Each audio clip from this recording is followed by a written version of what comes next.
All right, welcome back. It's really a very propitious evening to have the pleasure of having a long time friend of mine, and yours, of course, back on for an hour. David Icke from England. It's an announcement time for David. There's a film that has been made about his life, which is wonderful. It's called Renegade, the life of legendary conspiracy researcher David Icke. I would have titled it a little differently. I like Renegade, but he's more than a conspiracy researcher. David Icke has been a paradigm trend setter for a lot of people. And you all know what I'm talking about. This man speaks such enormous truths in such an economic fashion at times that it's stunning. You need to go back and listen 2-3 times. David, hello. Welcome back. Morning, Jeff. Yes, sir. Good morning indeed. I was trying to think. I can't remember that when you came to Santa Barbara to give one of your early presentations, and I introduced you, and we spent some time together at Janie's house there in Montecito and so forth. And that had to be close to 30 years ago now. You've been at this 30 years. Yeah, I remember it well. And I'll tell you why I remember it well, Jeff, because when I first came to America, I was talking to a man and a dog when the dog could be bothered to turn up. I was talking I remember talking in someone's front room in New England. That's the kind of thing that was going on. Uh-huh. And if I was asked to a conference to speak, like one of these weekend conferences of multi-speakers, I would be on late at night when everyone had gone home. I was the conspiracy strange guy from England, and people weren't really interested in it. It was a lot of empty chairs. Oh my God, yes. I became very close friends with empty chairs, Jeff. I tell you, very close friends. Yeah. I mean, I've spoken in theaters where literally where the first row wasn't full. Wow.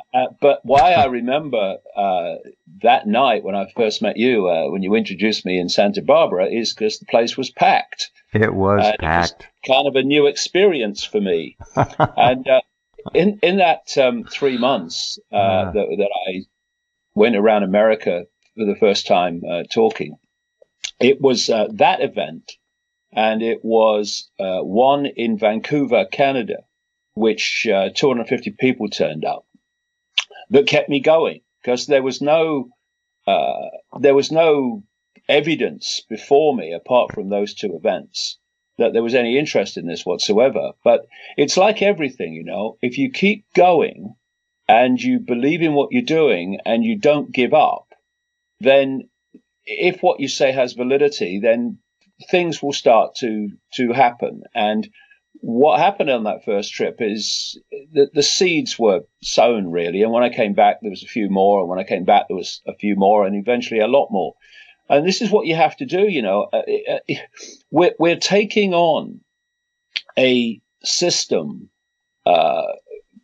with enormous impact and control, which has been built up literally over centuries and then some.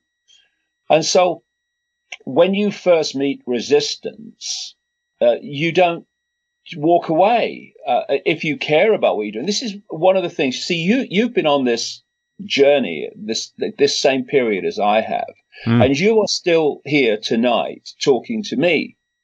But you will have seen, as I have seen so many times, that people in this arena of seeking to expose what doesn't want to be exposed, people who've come often out of nowhere, they're suddenly the current star of the quote scene, and they disappear. Yeah. And excuse me, you told me how important this was. Where are you? But they're gone.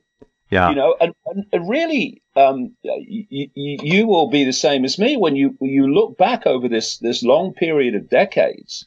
The number of people that appeared and then disappeared. Yep. Where are you? Yep. Ladies and gentlemen, because we're still at it, because we still need to be at it. And, you know, today is a kind of an appropriate time for us to speaking after what happened to Julian Assange today. And a great friend of mine died this week, a guy called Robert Greene, who is in Britain in this whole arena, a very, very highly respected campaigner against child abuse, who actually went to jail for it. The Scottish legal system and politicians put him in jail for it. And it's testament to the fact that if you want to make a difference, if you want to stop this this psychopathic evil completely taking over, then it's very simple. You do what you know to be right, irrespective of the personal cost. The personal cost doesn't only become secondary, it becomes irrelevant to what is right. You do what you believe to be right, and the consequences will take care of themselves.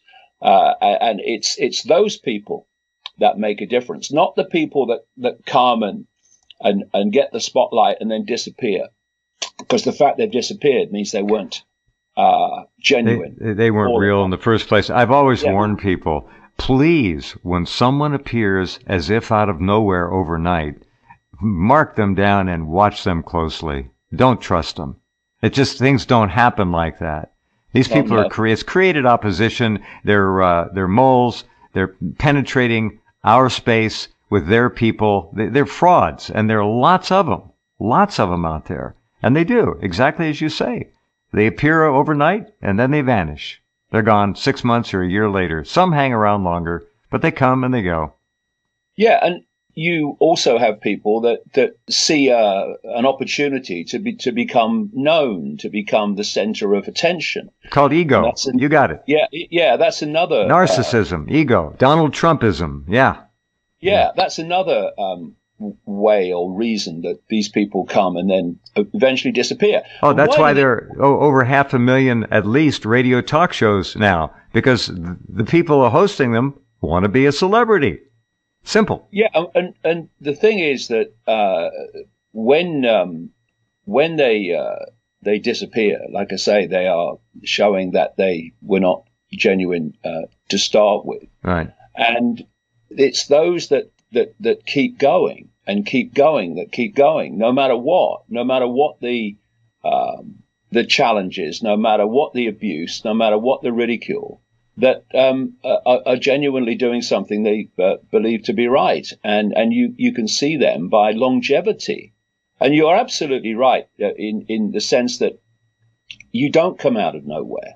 No, because you've got to spend years and years. Because while I was traveling around America talking to nobody, I was gathering information. In that 3 months I was traveling around America, I kept meeting people who were giving me information, puzzle pieces that you were fitting together to make the picture.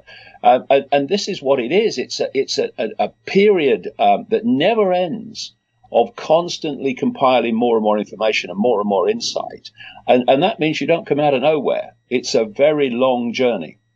Wisdom doesn't come out of a box or a bottle. Wisdom is a long-term process, which is exactly as you're describing. It takes years and years, and even then, there's no guarantee that somebody has what it takes, or they were blessed with it genetically or however, to turn all that information into wisdom.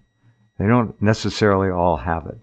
You can hear in people's voices, and all of you listening, all of you listening, have heard many people on this, over 20,000 people on this program since it started. You know when you hear a voice of substance. You know when you hear a voice of wisdom. And David has that voice. You know that. You hear it loud and clear. That's why he speaks to packed arenas now and halls when they let him. God, we'll get into that later, I guess. It's an issue of human beings synthesizing, processing, and then making something intellectually palatable and understandable. That's wisdom, to spread it around. Very few people have that gift, David, as you well know. And I didn't mean to disparage all talk radio hosts by any means, but there are probably 500,000 programs around the world online now. What do you do? Oh, I have a talk radio program. I have a podcast. Everybody wants to be a celebrity. That's the truth. We live in the cult and the culture of celebrity. It's very simple. Yeah, from my perspective, I say that the more the merrier, but the rider to that is the more genuine people, the merrier. Very good. Yeah. Absolutely what we need is more and more people putting this out, but from a genuine perspective. And genuineness doesn't pack up its tent and walk away. No. Genuineness becomes even more vehement in its determination to make a difference. Because, I mean, again, you will know this as much as me, but it is an extraordinary thing to behold that anyone can see, at least to some extent, what is happening in the world and what the consequences are, both present and even more severe in the pipeline. And then, with that knowledge, can walk away because, the kitchen's getting too hot or whatever. Mm-hmm. I cannot follow that mentality. No. Surely, the more you know, the more you become aware of where this is meant to go, and indeed by the day is going, then the more you look into the eyes of your kids and your grandkids and other people's kids and grandkids and say, my God, I've got to up the effort here, not walk away. So it's an extraordinary thing for me because I couldn't walk away. I could stop doing this, and within an hour I'd be back. Because you can't. No, you can't. Because how can you live with yourself if you just walk away from the challenge in the knowledge of what is planned to come? Our prime directive in many ways is to leave this place somehow, some way, a little bit better than it was when we came in. And I certainly have always tried to live by that, and you have too. And you've succeeded. Our movement, if you want to call it that, and I'll just use that as a pedestrian term here, our movement is so targeted, so surveilled, so impregnated with shills and phonies and opportunists and operatives. It's not funny. And they'll try and take the good people down real quick if they're given a chance. But one of the things that I'm sure you and I are on the same page, we're always watching for threats and people who are disingenuous, people who are liars, charlatans, and they're some of them very damn clever, unfortunately. I've come across a stream of them in the last 30 years. Yeah. And what I've always done is to basically work alone. The people that work with me are my family, who I can trust, obviously. And I have met so many people outside of my family. And of course, you will have come across this. What happens, it's the ones that tell you how important your work is, how much they care for you. They're the ones that turn out to be the ones that give you most grief and challenge. And so I've always worked alone, because I'm that kind of person, but also because the more people that you bring in, the more vulnerable you are, the more they'll exactly. take your energy, drain you. I work alone too. I have no staff.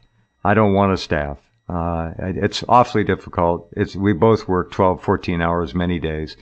And it's something that I think we both protect from outsiders. I've learned the hard way. You've learned the hard way. You let somebody in, and they're going to try and, intentionally or otherwise, it doesn't matter, but they're going to damage you or try and take you down. They'll take your energy. And I can't allow that. Neither can you.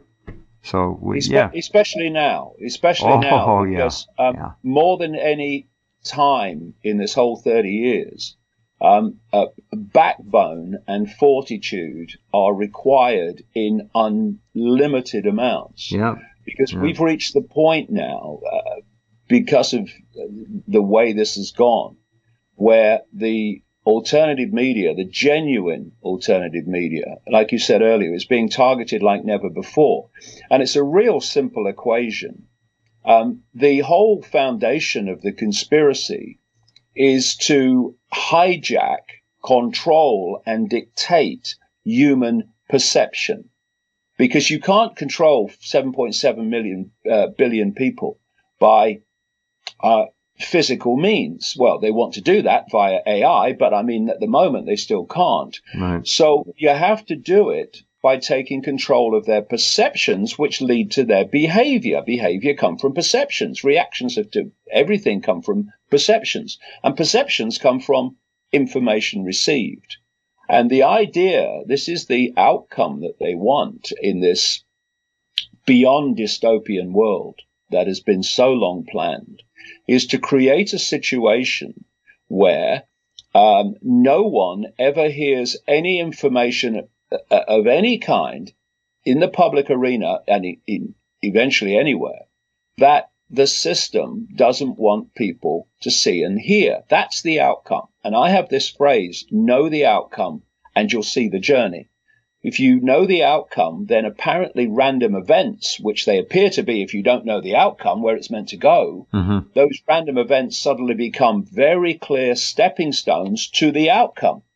And so what we're seeing now are all these stepping stones being increasingly made more extreme to control everything that people see and hear. This is happening, of course, with the internet giants in Silicon Valley, who are absolutely not controlled by the people that they put on public display, like Zuckerberg and co, that are systematically censoring what people can see and hear. This is why they have put the main focus of people's gathering of information onto the internet, because then they can use algorithms to dictate what people see and hear.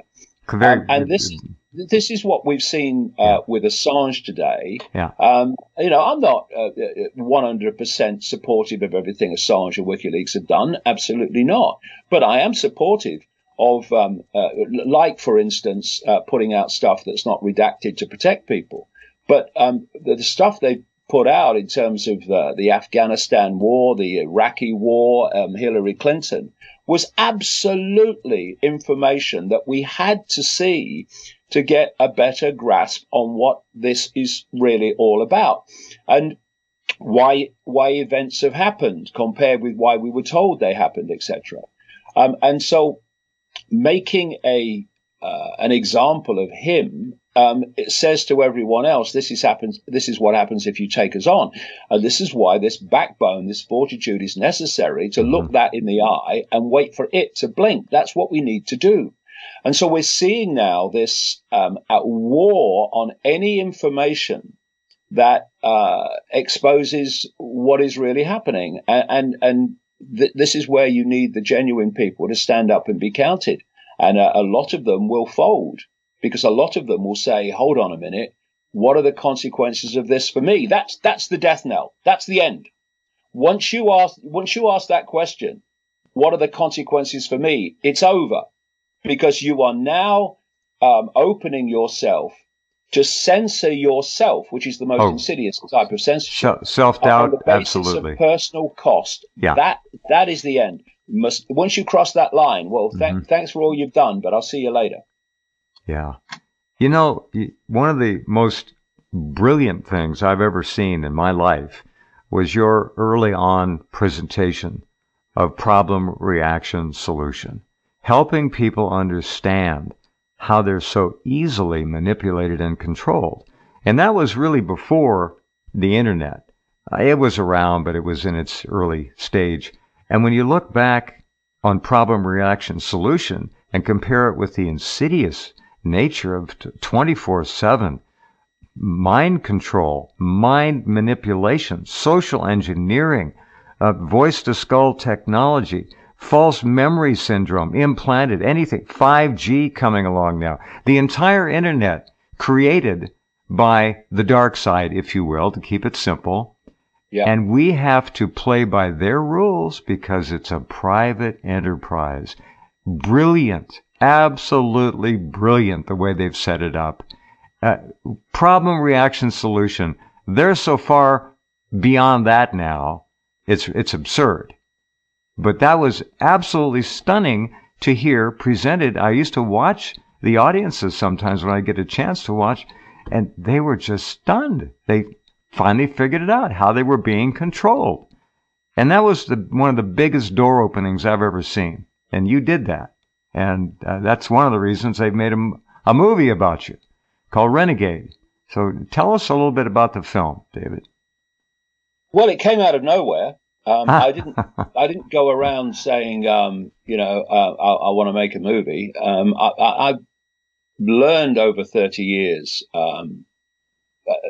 My life 30 years ago, when I had a series of, you might call paranormal experiences, to say the least, suddenly turned into a synchronistic journey where people, information, personal experience would come into my life in the most coordinated way that was, and still is to this day, handing me puzzle pieces, almost in the order that makes it easier to see where they go.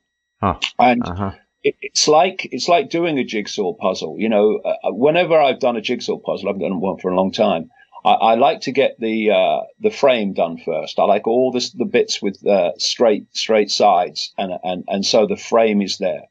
And once you get the frame, and in this whole subject area, it's where do they want to take the world, and what are the techniques of getting there? That they are the two prime foundations of understanding. Once you've got those two, then the rest starts to very quickly form. And so this is what's happened to me for 30 years. Information just comes into my life through most synchronistic reasons. And, I've had many periods where a new subject would come in to my life, and suddenly it would be hitting me from all angles, no matter where I went. So this is how it's happened. And this has happened with the film. It just came out of nowhere. Someone says, would you like to make a film? Because I think your life would make a great movie. And it just all fell into place. It's been done by an American company. It's being available on June the 4th, and I'm doing a series of premieres which I will appear at and answer questions at, as well as seeing the movie. They're in Manchester and London and Los Angeles, New York and Amsterdam. And they start on the 24th of April in Manchester, 26th in London, 30th in Los Angeles, 2nd of May in New York, and 9th of May in Amsterdam. And always with me, my focus is, how do we get this information out to people, new people, who can see that the world's not like they thought it was by whatever means. And so the movie, yes, it's about my life, but that's only the theme. That's only the central theme. The real thing about the movie, it is absolutely jam-packed with information about how the world works, both in the nature of reality to the names, dates, places, conspiracy, all of it. And so that's why I liked it. And I had absolutely nothing to do with the editing. And we shot it in about 4 countries over, about 6-9 months. And the people that edited it were new to the information, which it was really, really good, because they put it together on the basis of what do new people need. There's a phenomenal amount in it for people who know about it, but it's basically put together on the basis of, which is where I'm coming from all the time. What do people need to hear to grasp the foundations of what's happening? And so I'm very pleased with it. There's a trailer, if you look for David's name and guests on Rense News on the page, you'll find it, Renegade. Official trailer. So take a look at that. We're going to take a break and come right back with David Icke with more in just a few minutes. Okay, welcome back. Talking with David Icke. As many of you have noticed at the top of the homepage, I've got the clip, the very famous clip from the X-Files of the very erudite, intelligent, well-manicured man saying simply, and there was a lot of truth in the X-Files, if many of you remember when it came out. He says, the best way to predict the future is to invent it. And that was the message. And he was speaking a great truth there. And the technology, the X-Files, 1994, it started, I think. The technology in the 25 years since the X-Files debuted has advanced geometrically, astronomically. It's way down the road from where we're allowed to know. I think David and I and you who are regular listeners have a fairly good idea of the amount of advancement that has been achieved, and it's all at the expense of the common man and common woman. They don't care. One of the hardest lessons for the new among us, our group, to accept is that human life means absolutely nothing to the international globalist elite. Nothing. If it means anything, it's something to serve their pleasure. And I'm talking about life and death. It's not a pretty picture. But David, the best way to predict the future is to invent it. And we could say that about the present, too. Yeah, but they are inventing it. And we're back to this whole point about control perception, control the world.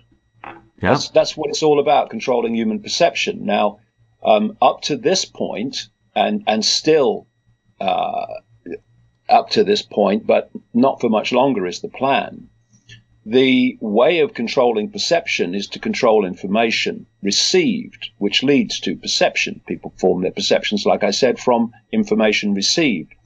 And this is where all the censorship is going. And the censorship is also going, of course, because they want to block the exposure of them inventing the future, inventing the present. But the idea all along, and there's reasons why this whole technological society could be planned a long time before the technology even apparently existed. This can all be explained. This technological society is designed to go to the next level, which is, instead of manipulating perception, to become perception. And that's what the connection between AI and the human brain mind is all about. This is what Ray Kurzweil at Google is really predicting when he talks about AI being connected to the human brain by 2030, and then, as he says, the AI will do more and more and more of human thinking until human thinking is basically negligible and disappears. Right. AI will kick us under the bus. Sure. Yeah, and of course, to create this smart grid, which is why everything today, excuse me, is called smart, is to create a situation where not only the human mind, but all technology around the world is connected to this grid, this smart grid. And that means a simple thing.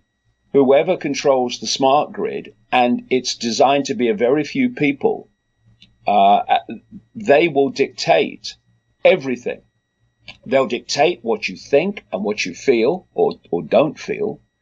They'll dictate whether the lift door's open or not. I mean, we are talking about the fine detail of people's lives being manipulated through this grid. And therefore, two things.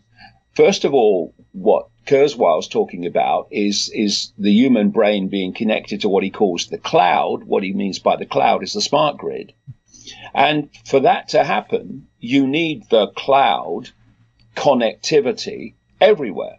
And that's why people like Elon Musk, has once railed against the fact that this could be the end of human life, this AI, then opens a company called Neuralink to connect the human brain to AI, and runs this company, or at least he's a figurehead for this company called SpaceX, which is putting satellites in their thousands and in the process of doing it into the sky, and they want 20,000 is a number that keeps coming up, beaming Wi-Fi connectivity at every inch of the planet, so no one can escape from nowhere to hide. The other side of this equation is they need a communicative power and frequency that can run this grid. And that is what 5G is all about, 5G and beyond. So this is why 5G is being rolled out without any independent testing. This is why the telecommunications industry spokespeople turned up on Capitol Hill and accepted in a question that they'd spent no money on independent research into 5G. It's because it's being steamrolled. Right. Very simple. Mm-hmm. If it's the agenda, it doesn't take no for an answer. So it doesn't matter how brilliantly, how factually you demolish what the agenda requires, the agenda incessantly keeps going on. I mean, we've got a situation, classic example in Britain at the moment, called smart motorways, what you call freeways in America. Uh-huh. And here's something. We have 3 lanes on each carriageway. Sometimes 4, but anyway, mostly 3. And then on the left-hand side, you have, as you will have in America, what they call a hard shoulder. It's an emergency lane. If you break down and your car won't go, then you get into the hard shoulder, the emergency lane, and then the cars are passing you. And you're relatively safe, not totally, but relatively. What they've done with smart motorways, which are all part of the process of creating the environment for smart driverless cars, that's what it's really about in the long term. What they do with smart motorways is they use the emergency lane as a normal lane. So if you break down, and with these cars that are all basically electrical now, they can just stop if the electrics break down. And if they stop like that, you have no brake lights or anything. And what happens is you stop. And as you stop, there are cars coming from behind. And what's happening is people are dying in these crashes. They're piling up, huh? Yeah. Yeah. Now, the reason I bring this up is despite people saying, hey, this is crazy, man.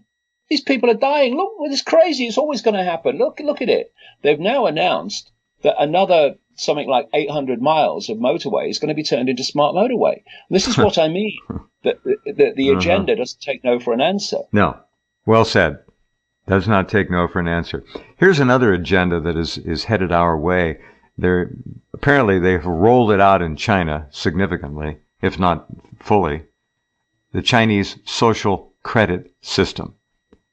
It's as if you will have a social credit system to reflect your financial credit rating.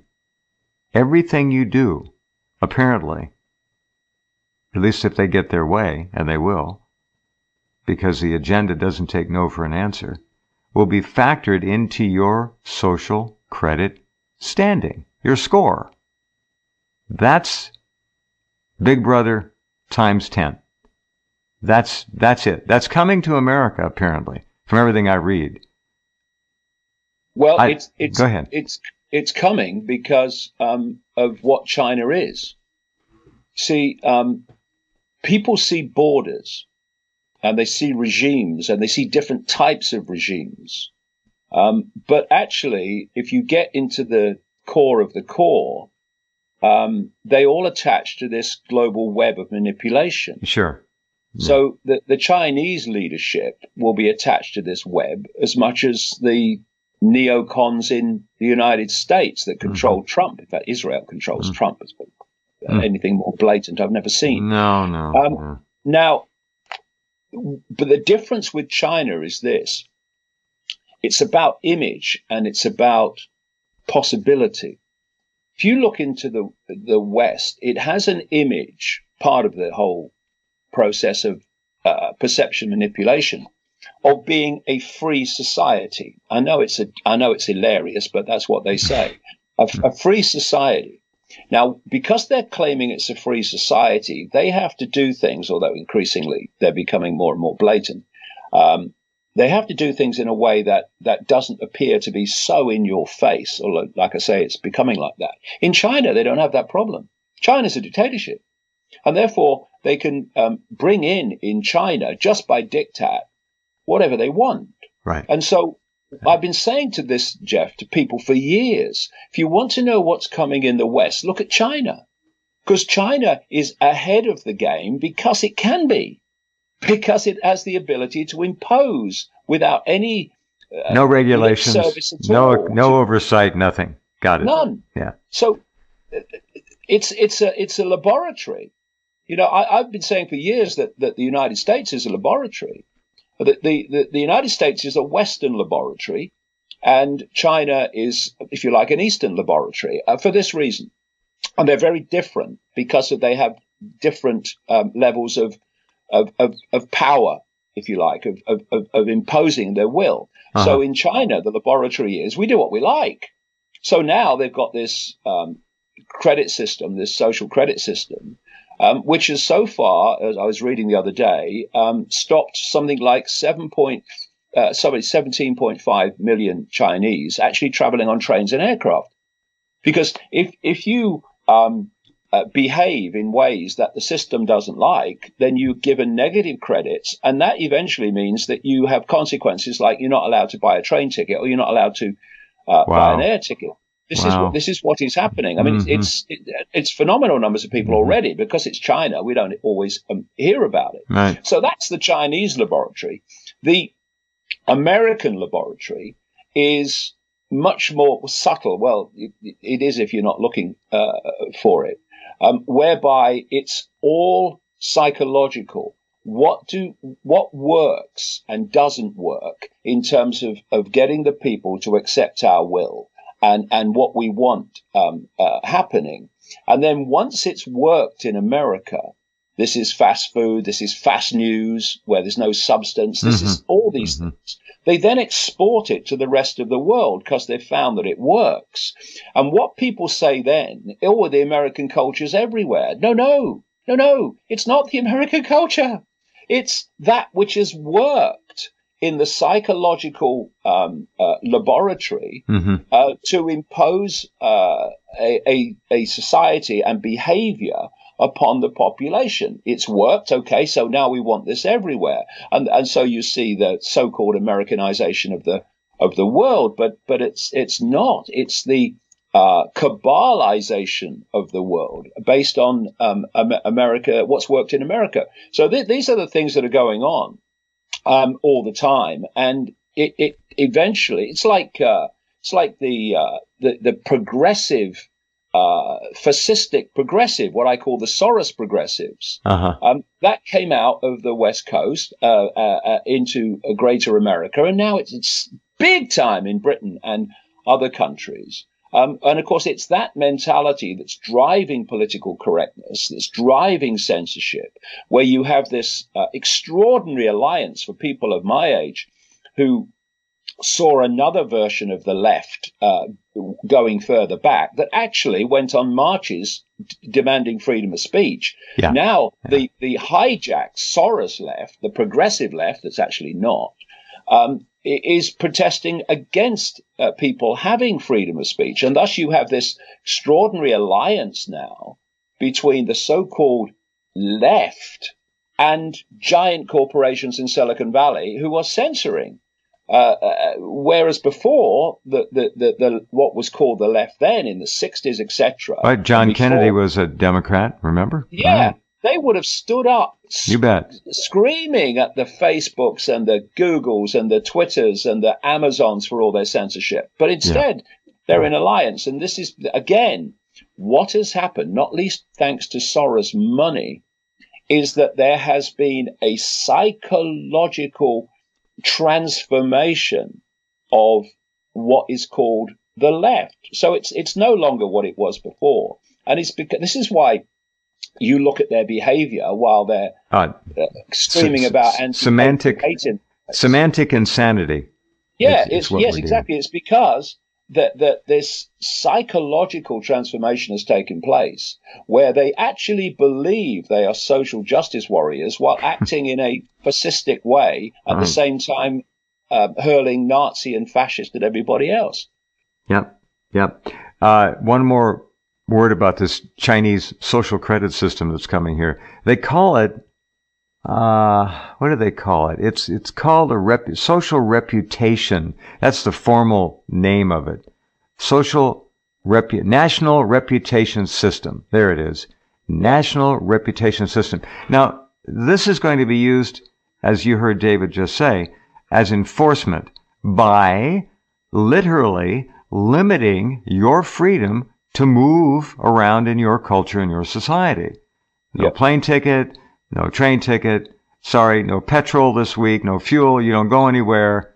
And if they really want to get nasty, which they will, you know what they'll do? I predict you don't have enough social credits, your smartphone is turned off for a week until you get in line and get your score up. They're going to make this work. They're going to put teeth in it, and it's going to be hell to pay if they want it that way, and I think they will.